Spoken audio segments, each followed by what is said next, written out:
one other point on foreign policy now. Trump, of course, ran for office saying he could settle the Ukraine war in 24 hours. He now says he was being facetious. It hasn't happened, and it seems near intractable. I mean, Trump is learning the hard way that Putin is just a very stubborn actor, and he wants what he wants, and he's not easily manipulated, not with flattery, not with praise, not really with anything.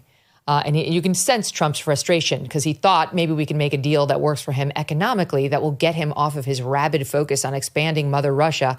And he's learning that it just doesn't work that way in Russia. It's just they're a very different minded people.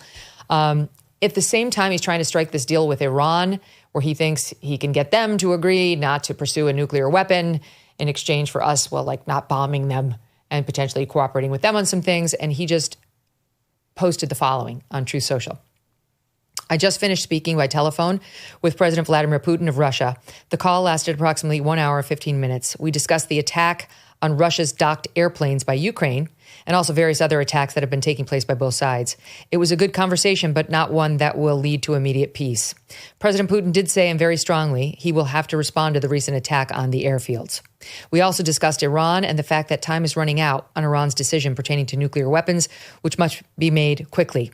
I stated to President Putin that Iran cannot have a nuclear weapon, and on this, I believe we were in agreement. President Putin suggested he will participate in the discussions with Iran and that he could perhaps be helpful in getting this brought to a rapid conclusion. It's my opinion that Iran has been slow-walking their decision on this very important matter, and we will need a definitive answer in a very short period of time.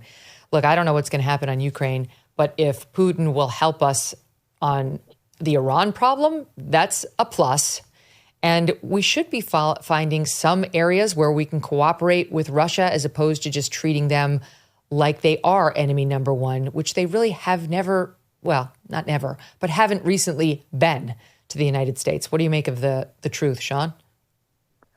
Look, I appreciate, I really do, what President Trump is so sincere when he talks about getting peace. He really, I've seen him up close. He means it, and I appreciate that about him. I really like how he wants that state back. He was so proud, and rightly so, of the 4 years that he had in office initially, where we really had a steady state around the world. Russia hadn't annexed or attacked any land in 4 years, which wasn't the case prior. North Korea had settled down. China, Hamas wasn't going the way it was now after Israel. So I appreciate everything he's doing. But Iran is a sworn enemy. Just listen to what they say, death to America. I get everyone wants to get a deal with them, but they can't be trusted and they want to kill us. So they'll kind of, for those, as they would say at Shark Tank, for those reasons, I'm out. I do think that on the Russia thing, again, I appreciate what President Trump's trying to do here. But Putin isn't just stubborn, he's evil. And the man wants to do bad things. And I think we've said, hey, the clock is out. We've given you some time. We're trying to get there. At some point, we have no choice but to really isolate you and feel the consequences of this. Really start putting economic sanctions, not just on Russia, but on those that they do business with. He doesn't seem worried about those, Sean. I get it, but I'm just telling you. Trump's already said we might drop secondary sanctions, meaning we're going to sanction all the countries that stay in business with you. Right. And Putin seems to be like, I'm good. Yeah, but we'll see what happens if he really does. I just think that Putin has shown his cards. He's not interested in a deal. The best deal that he ever was going to get was offered by Donald Trump to achieve a lasting peace, and he didn't take that. So at some point, you walk away and say, all right, now I'm going to show you what we're willing to do. I know. But on Iran, away, I'm sorry, right? I just what does that can't look ever. Like? Walk away is a win for Putin if it's walk away from Ukraine. Go ahead, Mark. No, walk away with sanctions. I'm sorry, just to be clear. I want full and secondary sanctions on them to isolate them, to really sort of make him sweat it, because his people, when the only way he'll feel this is if his own people start rising up, and they will feel the economic consequences of full sanctions. I've got a new program you may or may not have heard of it, Megyn, called Next Up. It's amazing. Everyone loves it. Thank you. I did an interview with David Ignatius, the Washington Post columnist, who knows as much about this war, I think, as anybody on the planet.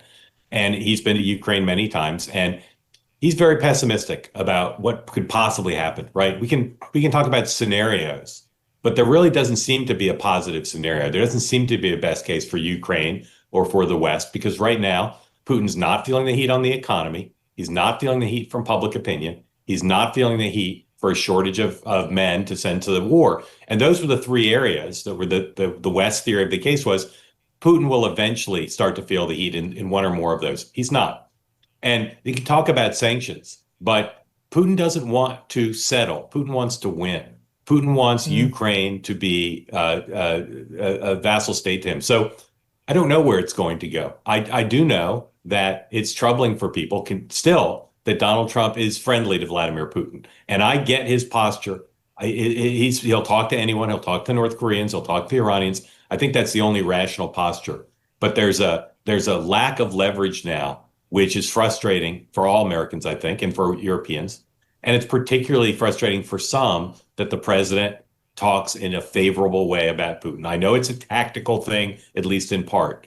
But right now, I don't see what his next play is. And it's troubling because there's, as David Ignatius said, there's a real possibility that between now and the fall, Putin will do substantial damage to Ukraine, as if he hasn't already done a lot.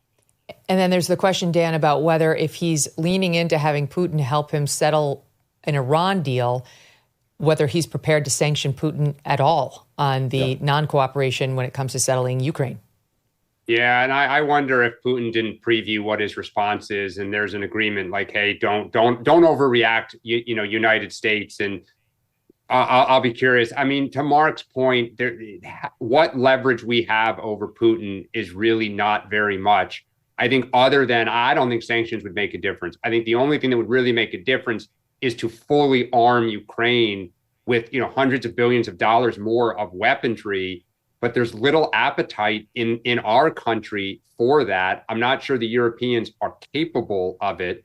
It's what I personally would love to see, but I don't think Trump will go there. And then the question is, like, do you let Ukraine disappear on your watch? That's a tough pill to swallow. But Dan, what you just said, though, that response thing, Megyn, you read the truth. That's critical. Yeah. They've already, I mean, basically Trump's acknowledging that Putin's saying, I got to do something. I got to fight back. And the breadth and depth of that response is going to be critical because Dan's right. If what was telegraphed, right? Did Trump say, here are the red lines. You cannot go after civilians. You can't go. I mean, like, where is that line that hopefully was put in place? Because I get it. Everybody cheered the strike the other day, and I get it. I was excited to see Ukraine show some prowess, some strategic, insight into the long-term planning that they're capable of. But there was no way that Putin wasn't going to fight back. He can't. He would be humiliated if he didn't. We know that. And so how he responds and what he hits, Dan's absolutely right. This is going to be, to me, we may have just taken a big step backwards, unfortunately. This administration is working very hard to try and fix this country. But while they're focused on fixing the country, they can't fix your personal finances. That's really up to you. And that's why thousands of Americans are turning to Birch Gold. In the past 12 months, the value of gold has risen by 30%. Think about that. How's your stock market investment doing? Has it gone up 30%? Have you made 30% on your money? And demand is strong and it's growing. While reports are that the BRICS nations are actively working to challenge the U.S. dollar as the world's reserve currency, that's not great. In other uncertain times, gold has offered peace of mind, and in these uncertain times, it does the same. Birch Gold makes it incredibly easy to convert your existing IRA or 401k into a tax-sheltered IRA backed by physical gold. Or if you prefer, you can buy gold to store in your own home safe. Just text MK to the number 989898, and Birch Gold will send you a free info kit on gold. There's no obligation, only useful information. With an A+ rating with the Better Business Bureau and tens of thousands of happy customers, take control of protecting your savings today. Text MK to the number 989898. Thanks so much for watching. If you like what you just saw, hit the subscribe button for more clips and full episodes.